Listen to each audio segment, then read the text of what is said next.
My name is Samuel I. Howe. The I stands for Ingersoll. I was born in Shrewsbury in 1822. I died in 1889. I was 67 years old. One of the first settlers in Shrewsbury, one of the first families, was Daniel Howe. Built a house on the post road about a half a mile out of town on the right-hand side. One of the first taverns. He petitioned the Middlesex court at the time. There was no Worcester County. And he had everyone in the town, about 50, 60 leading citizens, sign a petition to start as a house that would serve liquor and drinks. And from there, his son was my grandfather, Nathan Howe. Okay? Now, I don't know if you know Nathan Howe, but Nathan Howe's just a little bit famous here in town. But just to start off, here's a picture of me. That's when I had whiskers. You can pass that around. You can pass that around. Samuel Ingersoll Howe. There I am. I look like Duck Dynasty. Not as well, quite as long as yours. But anyways, like I was saying, my father was Alvin Howe. He lived on the big yellow house on the corner of Main and Holman Street. It's still there today. He was a farmer, did a little work for Thomas Walter Ward. I helped him in the farming business also. But my grandfather, like I was saying, was Nathan Howe. Nathan Howe lived about 5 or 6 houses up on the right-hand side, and his famous role in American history came that my father ran out to tell him in April of 1775 that the British had marched on Concord and Lexington. So there's a little poem about Nathan Howe left his plow and ran to join the Revolutionary War. My grandfather left his plow on the side. It was over by the corner of Holman and Spring Street, and there's a little stone monument to it. Here, you can pass that around. Those are good for passing. Anyways, he left his plow. He went off with Colonel Job Cushing, who had the Job Cushing Tavern, and then went to Lexington and Concord. So I did a lot of farming with my dad growing up and my 2 brothers. And then I told my dad farming just wasn't in my blood. I wanted to do something different. So I bought an old store in the center of town. The building was built in 1851. I'll start this one on this side. It's still there today. Oh, yeah. Right there. It looks a little different. And it was S.I. Howe or Samuel I. Howe's dry goods store. And it's another little nice one. A little close up, you can see how it says post office. I'm also the postmaster in town. And besides selling dry goods, I also sold farm implements, forks, scythes, and some of the newest implements, metal handles on them, last forever. Whether you're pitching hay or pitching dung, we've got an implement for you. I have other items. Dry goods, canned goods came in Civil War era. I started my store around 1871 to 1889. For the ladies, cast iron cookware. You put some batter in here, you can make beautiful corn muffins, biscuits, a lot of food. Also, from St. Louis, I had shipped over a giant refrigerator. 1885, I'm starting to sell meat inside of the store.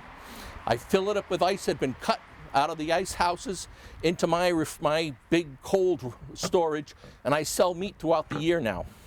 Besides selling farm implements, all kinds of places, I also, for my younger customers, have a line of penny candy, which help yourself. Sure. Hey, why don't you pass it around? I've got plenty. Oh, thank you. But here's another nice photo. Here's the place in 1870. Oh, wow. I'm right in the center of town. Across the street from me is the old town hall. Now, also, besides being postmaster was a big job. Everybody knew me in town. Inside my store, on one side, I had 6 units like this. This one actually came from the Wilkinsonville post office over near Sutton. And every little cubby would have a name. Your letter would go in here. Oh, here's one now. It's to Miss Frances Scudder. Reverend Scudder was the first pastor of the congregation, one of the first pastors of the Congregational Church. He had twins. He was pastor for about 20, 30 years. But it would sit in this box, and Mr. Scudder might come by and actually, hey, I think I've got a letter. because it sat there. There was no rural free delivery. So I'd go over, yes, you do have a letter, and I would pass it on to him. I also was the town clerk. If you wanted to come in, I have to pay my tax bill for last year.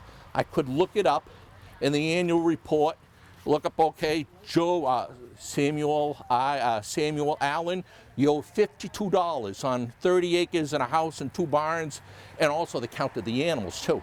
You could pay me and I'd write you a receipt for it. If you wanted to pay for your dog license, yes, in 1880s they did have dog licenses. The money from dog licenses I collected went to the library fund. That's how we funded the library. But dry goods salesman, home appliances, I don't have just kerosene or whale oil lamps. I also have the new kerosene lamps.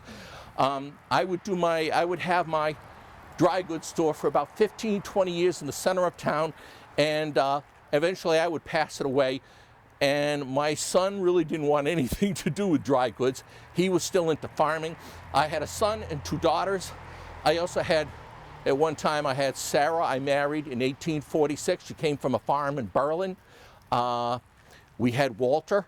In 1856, my Sarah gave birth to a small child, Sarah, we named her, and my wife died in childbirth. After Sarah, I married Lucy Perry. That yellow house over there, that's the Perry house. She's the daughter of Captain Jesse Perry. And then she would pass away, and then you can see in the very end, I've got Laura. So I have 3 wives. My name is Alvin Henshaw. I was born in 1815 in the town of Auburn, Mass. Primarily raised in Worcester by an uncle, and held a variety of jobs in Worcester until coming to Shrewsbury, where I rose to be the engineer at the Thomas Rice and Company tannery on Main Street at South Street. Do you know where the credit union currently rests? Well, if you think about it, this is Main Street, that's South Street. So there was a great source of fresh water up high that came down to power the tannery.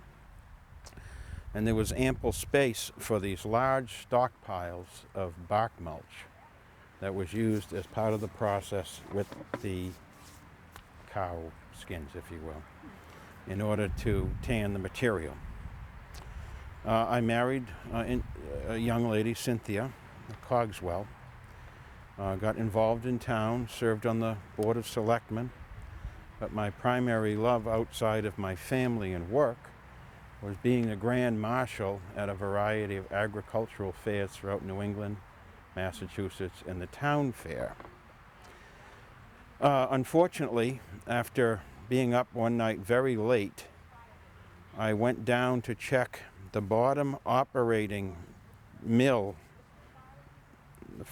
down below, and I moved quickly. I sat down, I wasn't feeling too good, moved quickly without thinking about it, and part of my sport coat got caught in the grinding mill.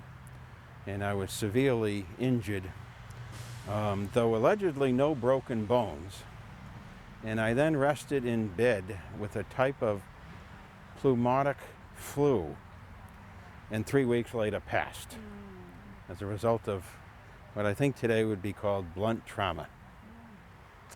So that's, I think, a rather accurate and thorough overview of Alvin Henshaw.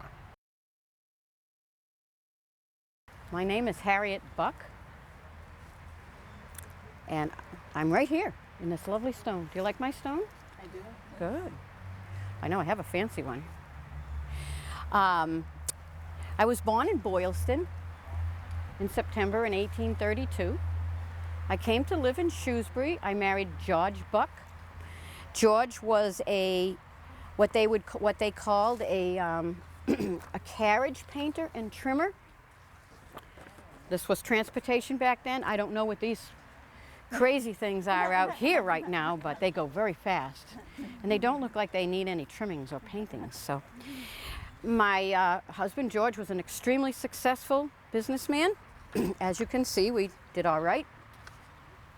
He died about 3 years before I did. I had 3 sons. One died at a very young age, and then Charles and George. Charles lived in Worcester and was a businessman, and George, named after his father, lived here in Shrewsbury. I had a big house on Main Street that my husband and I had, but as I got older, I was 75 when the fire happened. As I got older, I brought some friends in to live with me. In those days, you know, if you were elderly and you didn't have family, a lot of times we would kind of like help each other out. And we'd watch out for each other and we'd make sure that everyone had housing and stuff. And so I had brought my 2 friends basically to kind of live with me and share my space. I had been very unwell for quite some time. I just was feeling very poorly. And I had been confined to my bed upstairs. The doctor had said to me, please, you know, but you know, I had to get up and make sure that everything was all right. So I picked up my lantern. I was in the upstairs bedroom with my friend on the other room, and I put my light on, and I fell. And I dropped my kerosene lamp. And when I did, the house caught on fire. And I was upstairs, and I couldn't get out because I was elderly and I was not well. And my friend was asleep and didn't know right away what happened. And my other friend was living downstairs, and she started screaming, and we all started screaming. And the man who lived across the street from us, he came running out and he helped my friend out of the first floor, but he couldn't get to us. So both my friend and I perished in the fire. And it was a very bad fire. And we lost all our possessions, and then myself and my friend lost our lives.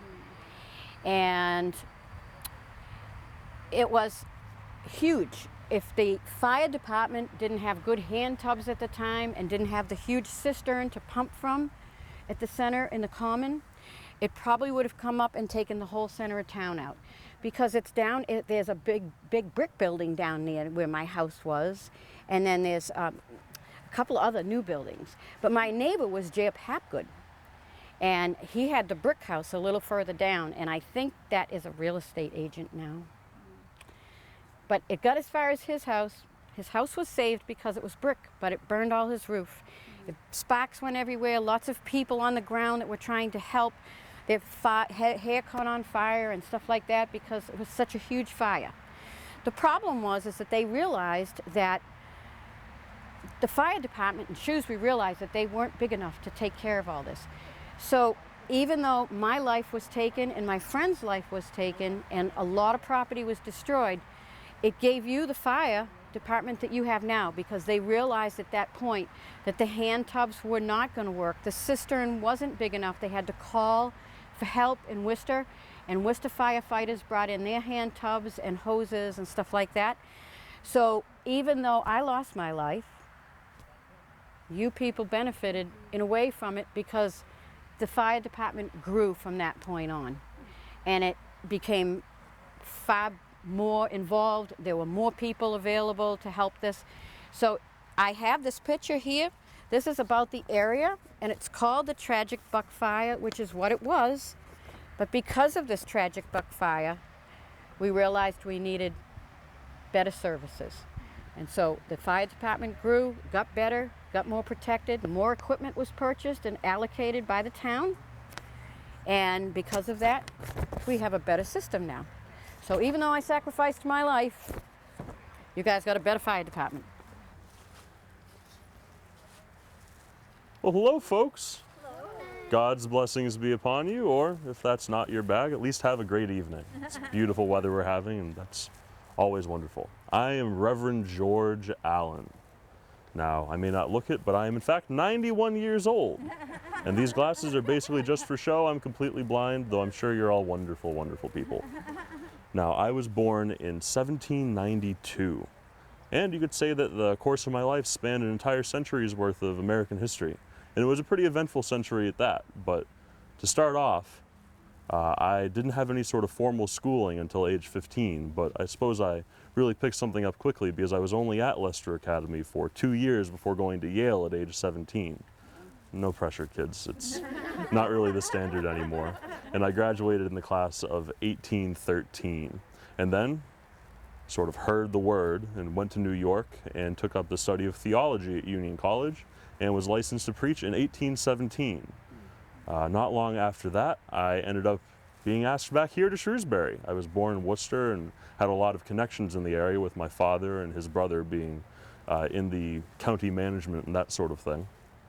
And I was a little apprehensive at the beginning because the venerable Reverend Sumner, who had been here at that point around 60 years or so as the preacher, had, in his older age, decided to take on a couple of assistants. The only problem is that each of those assistants, who I was then replacing, died within a year of taking office each time. Now, I understand that you guys have something going on with vampires these days. I don't understand it, but anyways, if that had been around then, I'm sure that I would have been a little apprehensive about these nice, youthful ministers coming in and the gentleman who had been carrying on for 60 years just continuing along, but decided not to ask questions, came and learned under the incredibly wise, educated, and long-standing member of this community, Reverend Sumner, and then took over when he passed in 1825.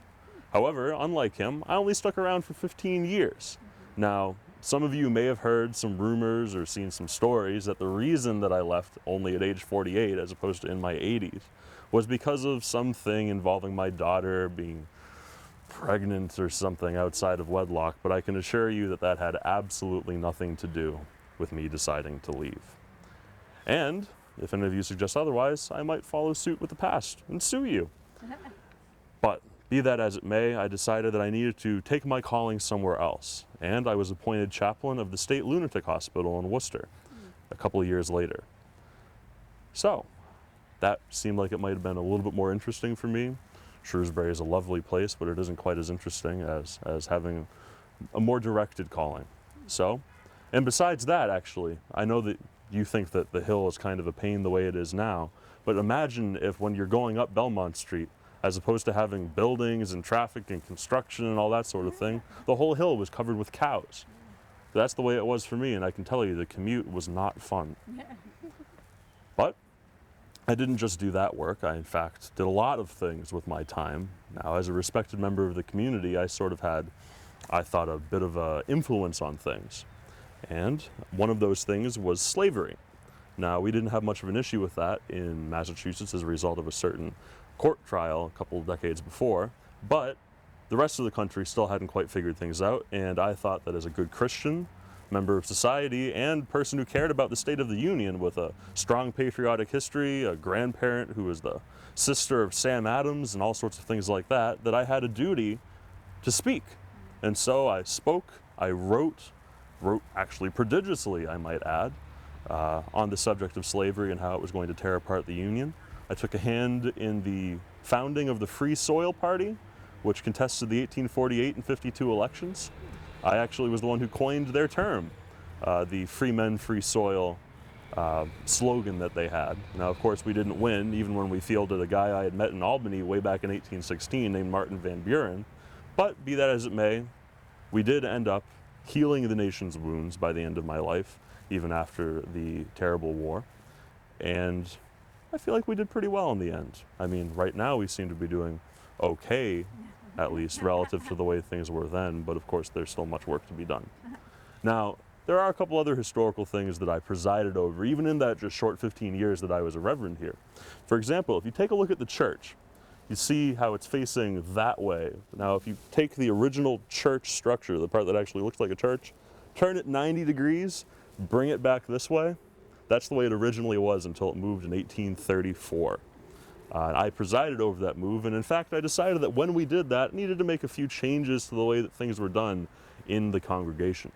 So I made two big policy moves. First, I said that no longer could you bring your dogs with you to church on Sunday or whenever else you were in the area. And though that met with consternation for much of the community, it made for a much cleaner place. So it worked out pretty well, and people liked it after all the work for the move. And also, I think probably taking inspiration from the wonderful fall colors, I decided that it was time that we actually put something up on the walls and added some draperies. And though people sort of had a little adjustment period to actually enjoying sitting there for 3 hours or 4 hours or 5 hours or maybe longer every week, they eventually got used to the idea. So I lived a long, full life, healthy until the end, though blind for the last 20 years or so, and died at 91. After, I might add, recovering fully from a broken leg that I suffered at the age of 90, and then finally decided that old age would kick in, and that was that. So welcome to the Shrewsbury Historical Society Cemetery Walk. I am portraying Jacob Rice. I was born the 21st of April, 1784 here in Shrewsbury. I married Nancy Barber on the 25th of June, 1805 at the age of 21. Together we had 5 children, 3 boys and 2 girls, and one of my sons, Jacob, we lost at the age of 9 when he fell on a dung fork, piercing his head. My parents were John Rice and Rebecca Fay. In May of 1815, the 2nd Regiment of the 2nd Brigade of the 7th Division of the Militia petitioned Governor Strong to formulate the Shrewsbury Rifle Company. I was one of the original 52 petitioners. He granted our request and signed it on August 24th, 1815.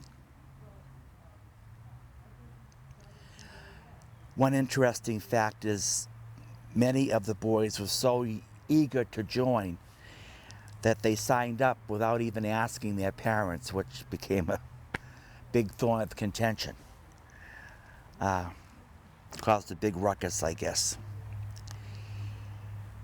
And I was commissioned initially as a captain, and someone else serving with me that's of great historical importance was Artemis Ward.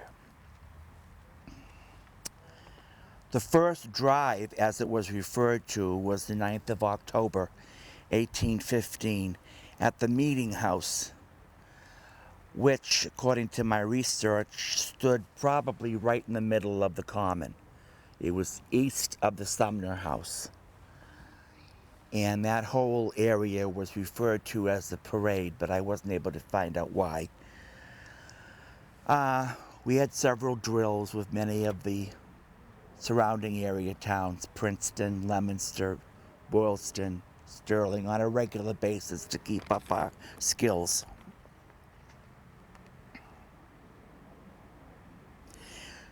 I passed away on the 23rd of February, 1833 in Sudbury, but as I said, I was interred here. And the Shrewsbury Rifle Company disbanded in 1839. So. Well, hello, folks. Now allow me to introduce myself. My name is Fred H. Perkins, and I was born in Fairfield, Maine in 1852.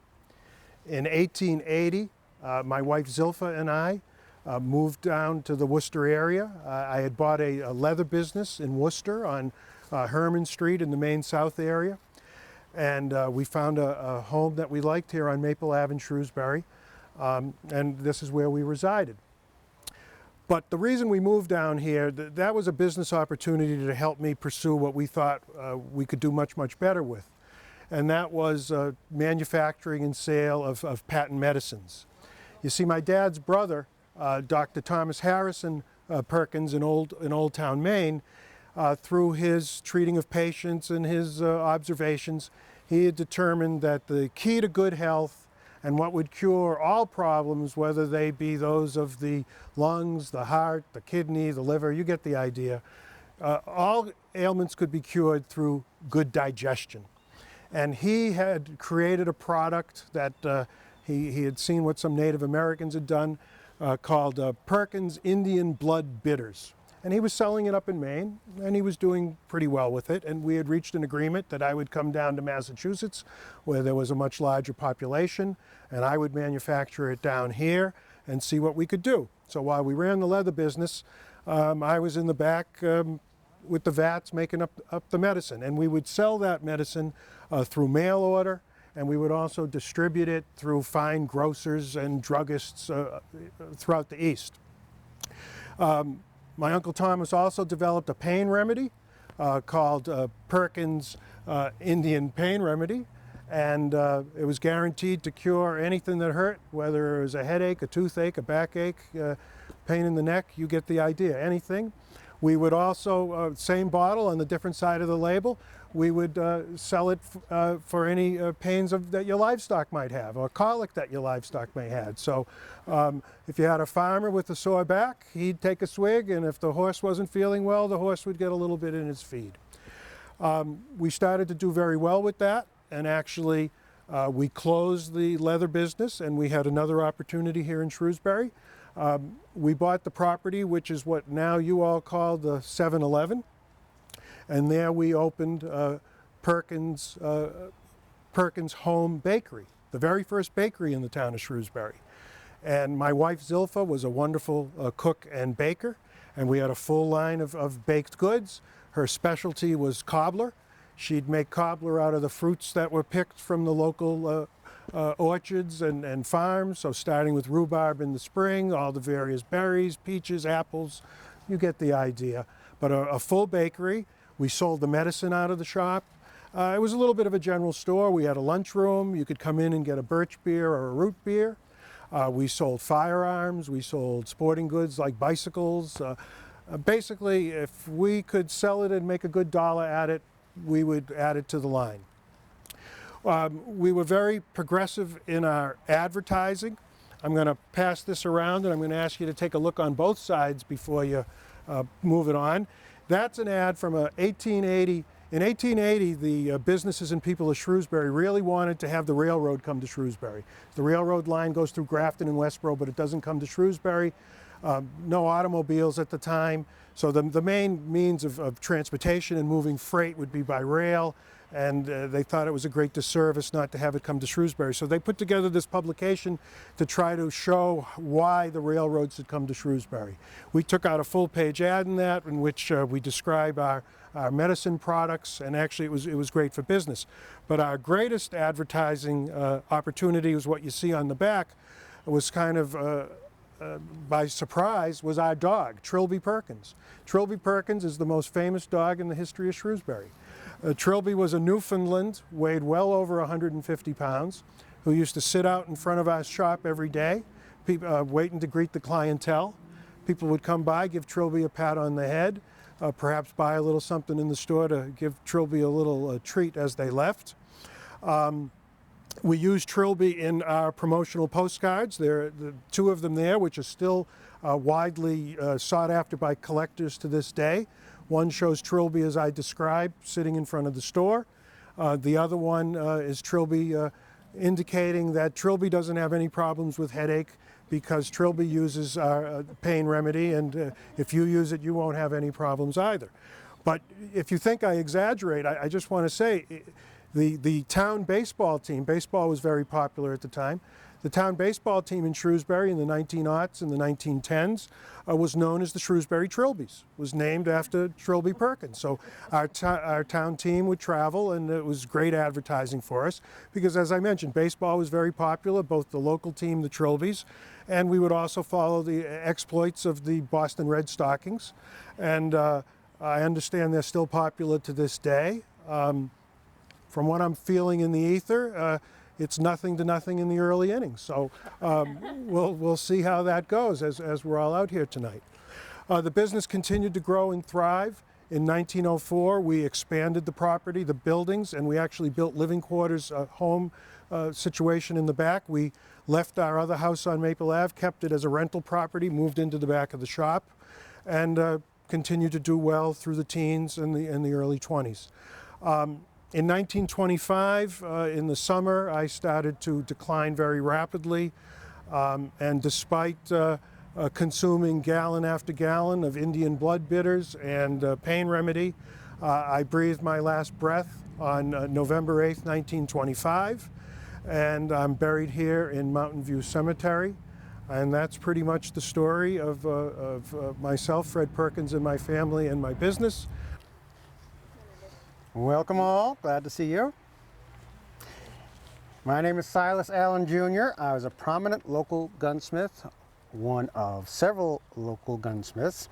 I was born in Medfield in 1785. If you don't know where Medfield is, it's a little southwest of Boston. If you know where Dover is, that's about where it is. And I was the son of Silas Allen Sr. and Priscilla Plimpton. My dad was a farmer, and during the winter he'd earn some extra money making barrels. He was a cooper. I was one of 5 children, 4 boys and 1 girl. I always felt sorry for my sister Elizabeth. She's forced to live with the rest of us. And in 1791, we moved from Medfield here to Shrewsbury to the Elijah Rawson place. And I'm sure you all know where the Elijah Rawson place is. Blank faces all around. No idea. No, okay. Well, this road up here that you folks call 140, you go up here just before you get to the big highway. On the left side of the road, the west side of the road, you see a hill rising up. That's Rawson Hill. That's where Elijah's place was, and that's where we lived. Now, I was apprenticed to a local gunsmith by the name of John Mason Jr. He had a number of apprentices and journeymen working for him. He was one of a number of local gunsmiths, such as Ross Wyman and Henry Baldwin and Joab Hapgood. I'm sure you all seen Joab's place. You all been, no, more blank faces. No idea. Okay, well, Joab, he lived, you know where the road splits down here in the center of town to Maple and West Main? Just go down West Main, a few houses. There's a big brick house and 2 brick houses, one next to each other. One's a real estate office and the other one's a hairdresser. The real estate office, that's where Joab lived. Anyway, 1806, I set up business for myself, and I married Elizabeth Lamb of Spencer. And Elizabeth and I, we had 3 children, Cyrus, Arnold, and Simon. And I will tell you that all our boys did very nicely. Cyrus became a gunsmith. He, of course, studied under an excellent tutor. And he ended up building repeating rifles out in Springfield. Arnold, on the other hand, stayed in town, but he married the daughter of the local minister, the Reverend Sumner. So we were very proud of him. I, of course, was no slack myself. I joined the militia in the south part of town, the South Company, and after a few years, yours truly was elected captain of the militia.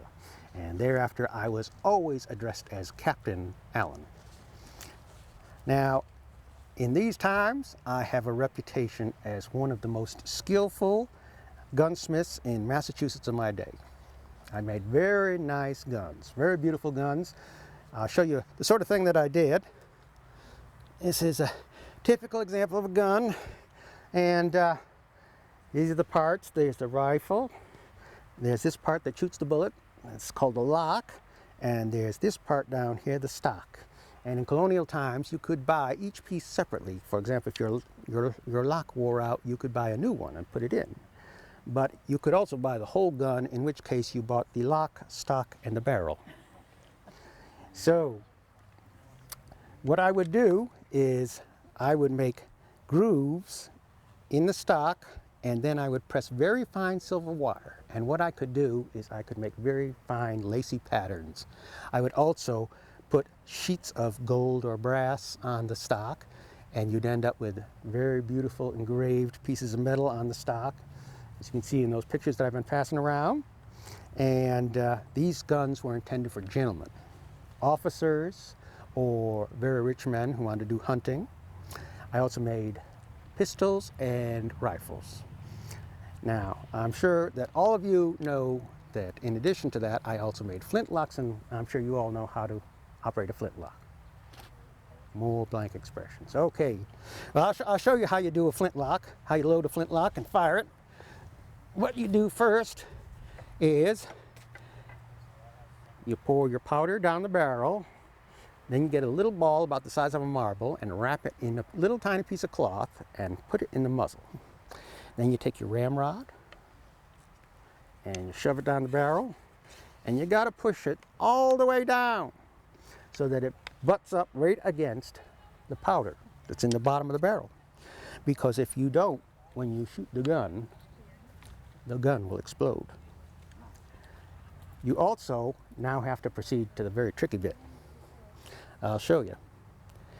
You have to, there's a part of the gun called a lock. It was located